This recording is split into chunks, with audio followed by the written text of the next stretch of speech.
Life is an energy field, and Nikola Tesla learned to control it. But what he discovered that stormy night at age 28 nearly killed him. It was July 1884. Tesla was alone in his makeshift laboratory in the basement of an abandoned Manhattan building, surrounded by twisted copper wires, electrical coils, and stacks of notes scribbled in Serbian. His hands were shaking, not from fear, but from something much worse: total nervous exhaustion. He hadn't slept in 4 days. The sunken eyes, the pale skin, the racing heart beating erratically. His co-workers had already given up on him. Thomas Edison had fired him 3 months earlier, calling him a dangerous dreamer and a theoretical lunatic. The whole town thought Tesla was going crazy, and maybe he was, because that night, as an electrical storm ripped through the New York sky, Tesla saw a vision so intense it caused him to fall to his knees on the cold basement floor. He saw the entire universe as a living network of pulsating energy. He saw that everything, every atom, every thought, every heartbeat vibrated at a specific frequency. And even scarier, he realized he could learn to control this frequency. But there was a problem. Something inside him was wrong, very wrong. Since he was a child, Tesla suffered from strange episodes. Blinding flashes of light appeared out of nowhere, even in dark rooms. Three-dimensional images appeared before his eyes so clearly that he confused hallucinations with reality. His teachers thought he was lying. His parents took him to priests, doctors, healers. No one could explain. And then, that night in 1884, Tesla finally understood. He wasn't sick. He was tuned in. His brain operated on a different frequency than the rest of humanity. While the people around him lived in a fixed and predictable reality, Tesla inhabited a field of infinite possibilities, where energy, matter, and consciousness were intertwined, like threads of the same invisible fabric. But this realization came at a terrible price, because at the same time that he saw beyond the veil of ordinary reality,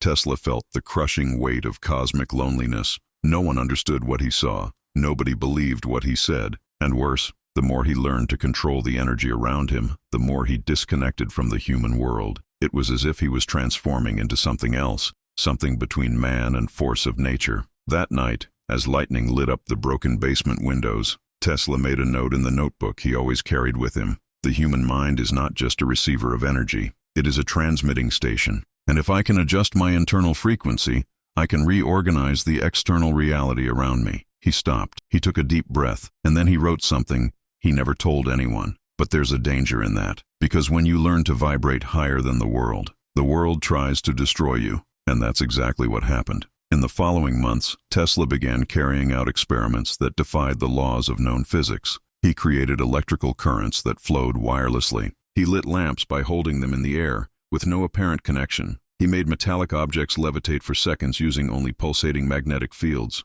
But the further he advanced, the more enemies he gained. Edison publicly ridiculed him. Investors abandoned him. The press called him a charlatan. And in silence, a much greater force began to watch him with deadly interest. Because Tesla had discovered something that shouldn't be discovered. Something that threatened total control over energy, and, therefore, over humanity itself. And that force would do anything to stop him. But Tesla wouldn't give up, because he had seen the truth. Life is not made of solid matter. Life is an invisible energy field, vibrating at millions of simultaneous frequencies, and whoever learns to control it, controls destiny. If you're feeling like this story resonates with something deep inside you, like Tesla is speaking directly to your soul, subscribe to the channel, because what comes next will show not only how Tesla mastered energy, but why this knowledge was hidden from the world for more than a century. 3 weeks after that stormy night, Tesla received a letter with no return address. The envelope was heavy, made of expensive paper, sealed with black wax. Inside, just a sentence handwritten in red ink: "Stop while you still can." Tesla crumpled the letter and threw it in the trash. He thought it was just another empty intimidation from Edison or some envious competitor. He was used to threats. What he didn't know was that that letter didn't come from a common rival. It came from a group that had existed in the shadows of the American industrial elite since the 1870s. A secret consortium of oil tycoons, coal barons, and financiers who elated the country's energy monopoly. They had no public name. Among themselves, they simply called themselves the Union. And Tesla, without knowing it, had become the greatest threat to their existence. Because while the syndicate was making billions in profits selling fossil fuels and centralized energy, Tesla was developing something that would make all of that obsolete: free, infinite wireless energy. drawn directly from the Earth's electromagnetic field. If he could do it, the world would never have to pay for electricity again, and that meant the end of their empire. So the syndicate activated its favorite method of control: silent, progressive destruction. They wouldn't kill Tesla. They didn't need to. There were much more effective ways to eliminate a threat without leaving a trace. First, they cut his funding. Investors who had pledged money disappeared overnight. Banks denied loans without explanation. Suppliers stopped selling materials to Tesla, citing internal problems. He ran out of resources. Then,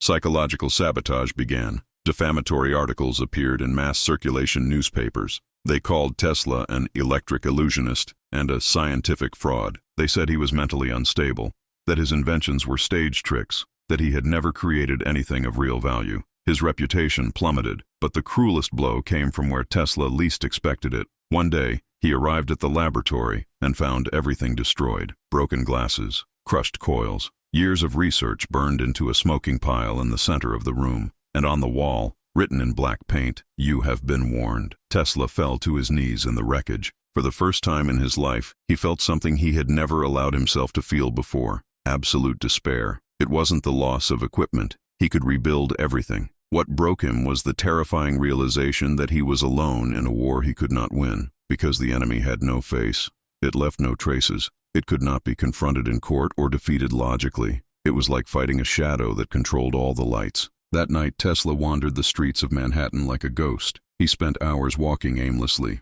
looking at the people who passed him, all living ordinary lives, unaware of the energy field that surrounded them, unaware of the silent war that would define the future of humanity. And then, something strange happened. He stopped in front of an old bookstore on the Lower East Side. The display case was covered in dust, and inside, among piles of old books, there was an open volume on a wooden pedestal. Tesla didn't know why, but he felt a magnetic pull to enter. The store owner was an elderly man with sharp eyes, with an accent that Tesla could not identify. He looked at Tesla for a long moment as if reading his soul, and then he said something that would change everything. "You think you're fighting men, but you're not. You're fighting their fear of the power you represent." Tesla frowned. "Who are you?" The old man smiled sadly. "Someone who also tried to change the world, and was almost destroyed by it." He picked up the open book on the pedestal and handed it to Tesla. "But I learned something important. You can't beat the enemy by playing their game. You need to change the rules." Tesla looked at the book. It was an ancient text on harmonic resonance and vibratory fields,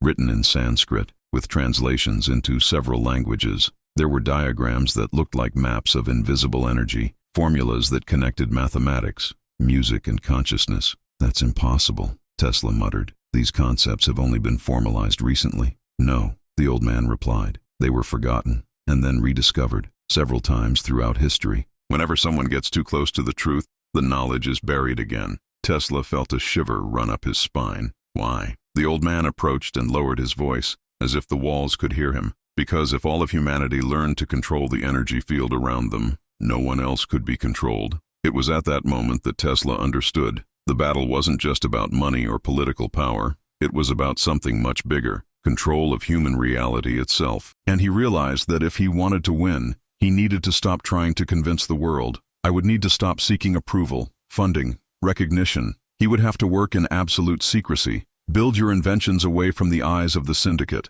developing technology so advanced that when it finally revealed itself to the world, it would be too late to stop. Tesla left the bookstore with the book under his arm and a new determination burning in his chest. He didn't know it yet, but that mysterious encounter had planted the seed of his greatest creation, and also of his greatest tragedy day. Because in the following months, while Tesla hid and quietly rebuilt everything, the Union also moved, and they were preparing something that Tesla could never predict, something that would use his own energy against him. Tesla disappeared. For 6 months, no one knew where he was. Newspapers speculated that he had returned to Europe. Others said that he had gone completely crazy and was admitted to a psychiatric hospital. Edison gave interviews saying that Tesla finally understood his limitations and gave up. But the truth was very different. Tesla was in Colorado Springs, in the middle of nowhere, more than 2,000 kilometers from Manhattan. He had rented a secluded warehouse on top of a hill, away from prying eyes, away from the Union, away from any interference.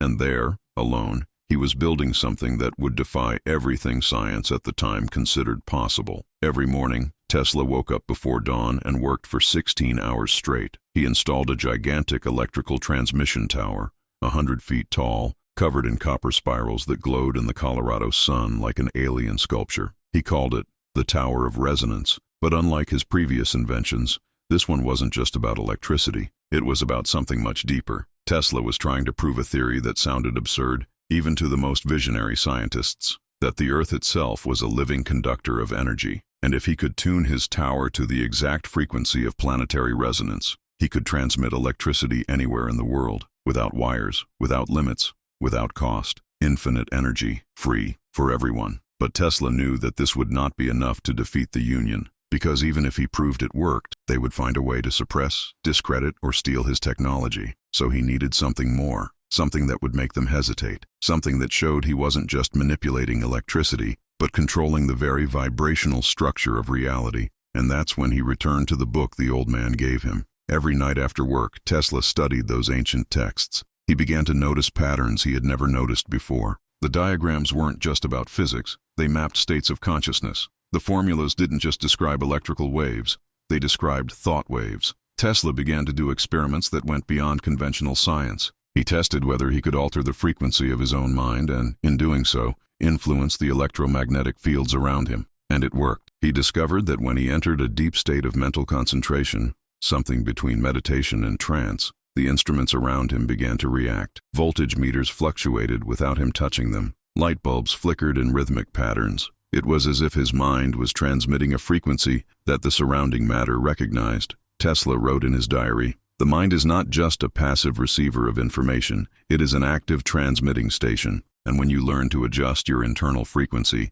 you can rearrange the frequency of the world around you." This is not mysticism, it is physics applied to consciousness. But there was a side effect that scared him. The more he practiced this mind control, the more he felt like he was disconnecting from ordinary human perception. He started seeing things that shouldn't be there, invisible light patterns floating in the air, waves of energy pulsing through the walls, and sometimes, for split seconds, he swore he could see the future, not like dramatic prophetic visions, but as subtle impressions, a feeling that something was about to happen, seconds before it happened, as if he was slightly ahead of the temporal flow. This terrified him, and at the same time, it fascinated him deeply, because he realized that time was perhaps just another frequency, and if he could tune her. He stopped. He took a deep breath. "No," he said aloud into the emptiness of the warehouse. "That's too crazy, even for me." But the seed was planted. Meanwhile, back in New York, the syndicate finally discovered where Tesla was. One of his agents, a man named Marlowe, a former Pinkerton detective hired to track industrial threats, arrived in Colorado Springs disguised as a freelance journalist. He told local authorities that he was writing an article about eccentric inventions of the American West. But his real goal was to find out exactly what Tesla was building, and if possible, destroy everything before it was ready. Marlowe was good at what he did. He knew how to be patient. He observed the warehouse from afar for weeks, noting Tesla's schedules, the suppliers delivering materials, the patterns of light that came from the tower at night. And then one night, he saw something he couldn't explain. It was almost midnight. Tesla's tower was active, emitting a low hum that made the ground vibrate. And suddenly, without warning, lightning struck from the clear sky directly at the tower. But it wasn't natural lightning. It was perfectly vertical, bright as magnesium, and lasted exactly 3 seconds before disappearing. Marlowe froze, because there was no storm. There were no clouds. The sky was completely starry. And then he understood with growing terror. Tesla wasn't just capturing energy, he was summoning her. Marlowe rushed back to the city and sent an urgent telegram to New York. "He did it. I don't know how, but he is controlling atmospheric electricity. If we let him finish, there will be no stopping him. I request authorization for immediate action." The answer came the next morning. 2 words: approved. Burn it all. But Tesla already knew they were coming, because 3 nights earlier, while working in the tower, he'd had one of those impressions, that subtle glimmer of the imminent future. He saw flames, saw smoke. He saw men in dark silhouettes surrounding the warehouse. And he knew he only had a few days to complete the final experiment, or I would lose everything again. But this time, he wouldn't run away. This time, he was prepared, because Tesla had built something inside the tower that no one knew about. Neither does Marlowe, neither does the Union, not even the few assistants who helped him occasionally. A weapon, not a conventional weapon of destruction, but a pure frequency weapon. Something that, if activated, could generate an electromagnetic pulse so powerful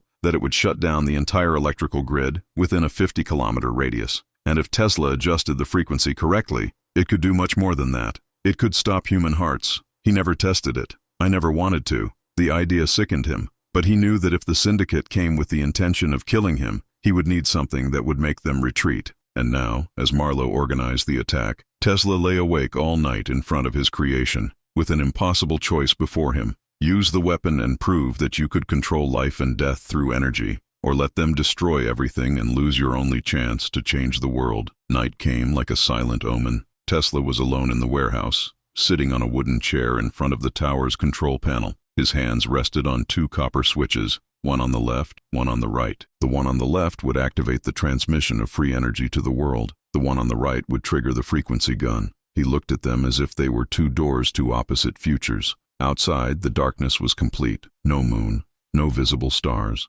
just the cold Colorado wind blowing through the cracks in the warehouse. And then he listened. Steps, many steps, muffled footsteps on the dry earth, low voices coordinating positions. Tesla closed his eyes and took a deep breath. He counted at least 8 men surrounding the building. Marlowe was among them. "Mr. Tesla!" Marlowe's voice echoed from outside, firm and professional. "We know he's in there. We don't want to hurt him. Just get out, hand in your projects, and no one gets hurt." Tesla did not respond. He knew it was a lie. Men like Marlowe left no living witnesses. "Last chance, Tesla. Leave now or we're going in." Silence. Then Marlowe gave a signal, and 2 men approached the main door with a makeshift battering ram. They knocked once, twice. On the third, the door exploded inwards, and what they saw made them freeze. Tesla stood in the center of the warehouse, illuminated only by the bluish light from the electrical coils around him. His eyes shone with an unearthly intensity, not madness, but absolute clarity. He was holding something in his right hand, a small cylindrical device covered in intertwined copper wires, vibrating slightly with an almost imperceptible hum. "Stop," Tesla said calmly, "or everyone here dies." Marlowe stepped forward, pistol in hand. "You're a scientist, Tesla, not a killer. Put it down." Tesla smiled, a sad, empty smile. "You're right, I'm not a killer." He pressed the device, and instantly all the gauges around him began to pulse in sync. The buzzing increased until it became almost unbearable. "But it doesn't kill it, it just turns it off." And then Tesla did something that Marlowe would never have expected. He pressed the device to his chest. An invisible energy pulse exploded from the warehouse like a concentric wave. There was no sound. There was no visible light. But all the men outside felt it, a sudden pressure in their chests, as if the air had been sucked from their lungs. And then, absolute silence. Marlowe staggered back, clutching his chest. He looked around and saw his men collapsing to the ground, one by one, unconscious but breathing. Their hearts didn't stop, but their nervous systems were temporarily shut down, like machines that had their power cut off. Marlowe looked at Tesla with horror and disbelief. "What did you do?" Tesla released the device, which fell to the ground with a metallic click. He staggered, holding on to the table next to him. His face was pale, sweat running down his forehead. "I have proven," he said weakly, "that human life is just an electrical frequency pattern, and that I can control it." Marlowe raised the pistol with shaking hands. "You are a monster." "No," Tesla replied, looking straight into his eyes. "I am proof that the power does not belong to you. It never did. You just convinced the world that it does." And then something unexpected happened. Marlowe lowered the gun. He looked at Tesla for a long moment, and for the first time in his life, he felt something he had never felt while carrying out the Union's orders. Doubt. "Why didn't you kill us?" Marlowe asked quietly. "You could. I saw it. But you chose not to kill." Tesla walked slowly towards him, exhausted but steady. "Because if I had killed you, I would have become exactly what you are. And this power that I have discovered, it is not meant to destroy.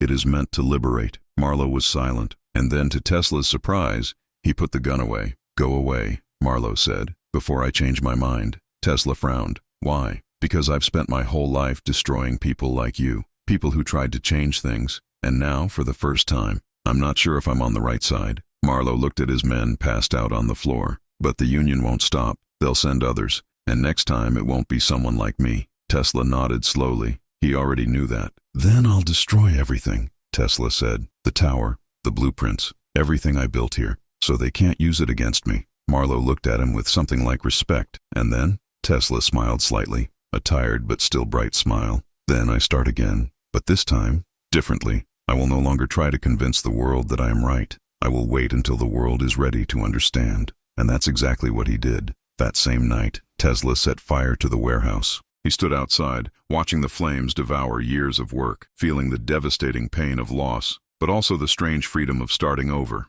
Marlowe and his men disappeared before dawn. No official report was made. The Union received only a short message from Marlowe. Tesla destroyed everything. Threat neutralized, but it was a lie. Because Marlowe had seen something that night that haunted him for the rest of his life. He saw a man who had the power to kill, but chose not to use it. A man who could have taken revenge, but chose to destroy his own creation rather than let it be corrupted. And Marlowe realized, too late, that Tesla was not the threat. The Union was. Then, in absolute secrecy, Marlowe did something no Union agent had ever done. He began working against them. During the following years, he sabotaged investigations into Tesla, destroyed reports. He embezzled funds that were intended to harm him. And when Tesla finally returned to New York and resumed his work, Marlowe made sure that certain people who really wanted to change the world, knew where to find him. Tesla never knew. They never spoke again. But in 1943, when Tesla died alone in a Manhattan hotel room, surrounded by papers and blueprints that the FBI immediately confiscated,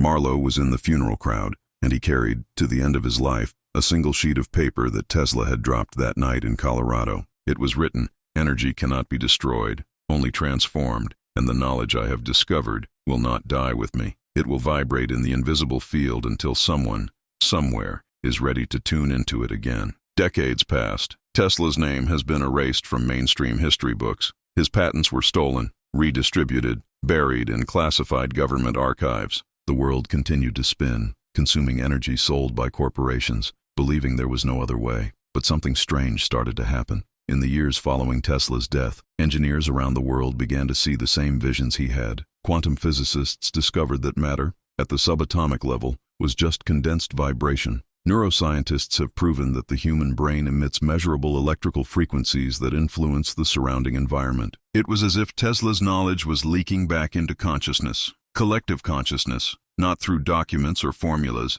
but through something deeper, an invisible resonance that connected minds prepared to receive it. And then, in 1973, 30 years after Tesla's death, a young engineer named David was cleaning out the attic of his recently deceased grandfather's house when he found a rusty metal box hidden behind old beams. Inside, it was a diary. David opened the first page and saw the handwritten name, Marlowe. He didn't know who he was, but he started reading, and what he discovered changed his life forever. Marlowe had documented everything: your work for the Union, the attack on Tesla, night in Colorado Springs. And most importantly, he had secretly copied fragments of Tesla's designs before they were confiscated by the government: wireless power transmission diagrams, planetary resonance formulas, and something even deeper, notes on how human consciousness could interact directly with electromagnetic fields. David spent months studying it, and the more he read, the more he felt that Tesla wasn't just talking about physics, he was talking about awakening. Because Tesla had discovered that the greatest invention was not technological,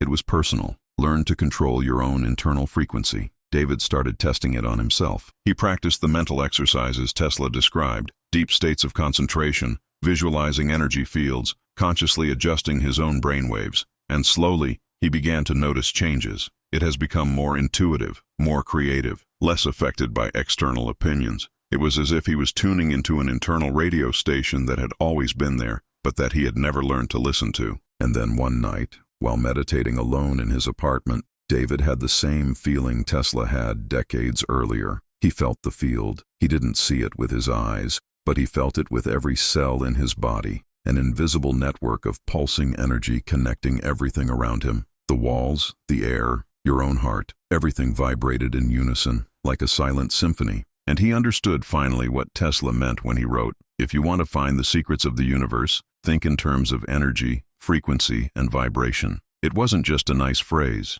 It was a map, an instruction manual to awaken something dormant within each human being. David never published the diaries. He knew that if he did this, the same fate as Tesla would befall him. But he did something different. He started teaching, not at universities, not at public conferences, but silently, person by person, sharing the knowledge with those who were ready to listen. And these people taught others, and others, and others. And today, more than a century after Tesla's death, the knowledge he discovered is resurfacing, not through advanced technology or revolutionary inventions, but through something much more powerful. Millions of people around the world beginning to understand that life is, in fact, an energy field, and that they can learn to control it. Because Tesla was right from the beginning. True power is not in dominating machines. It's about mastering yourself. When you learn to adjust your internal frequency, your thoughts, your emotions, your intentions, you begin to reorganize the reality around you. Not magically, but precisely, like a tuning fork that makes other strings vibrate in resonance. People Tesla has never met begin to have the same perceptions he had. Scientists rediscovering their theories, artists channeling their visions, ordinary people realizing that they are not passive victims of life, but active transmitting stations of energy. And the union, they still exist. They changed their name, they changed shape, but they continue to try to control the energy, and through it, control humanity. But there is one thing they never understood. The energy field does not belong to anyone. He is free, infinite, and it responds only to those who vibrate at the correct frequency. Tesla didn't lose. He just planted seeds in soil that wasn't ready yet. And now, decades later, those seeds are sprouting, not in secret laboratories or isolated towers, but inside ordinary people who wake up one day and realize that there is something more than what they were taught to believe. And maybe you are one of those people. Maybe that's why this story resonated with you from the beginning, because deep down, you've always known that reality isn't as solid as it seems, that there are invisible forces shaping everything around you, and that you, in some way, can learn to interact with them. Tesla spent his entire life trying to prove this to the world, and the world destroyed him for it, but he left something behind, not in patents or machines, but in you, because every time you choose and raise your own frequency, every time you choose higher thoughts, purer emotions, clearer intentions, you are doing exactly what Tesla did. You are activating the invisible tower within you, and transmitting an energy that the world has not yet learned to name. This is the final lesson. Life is an energy field, and you're not just part of it, you are one of its creators. Tesla learned to control external energy, but the real secret, the one he discovered too late to teach the world, is that real control begins within. And now, that truth no longer belongs to him alone, it belongs to you. If this story touched something deep inside you, if you felt like Tesla was speaking directly to your soul, subscribe to the channel, not because I'm asking, but because you are ready to tune in to a higher frequency, and together, we can reignite the vibrational field that Tesla left dormant in humanity. Energy cannot be destroyed, just transformed, and now, it's your turn to transform it.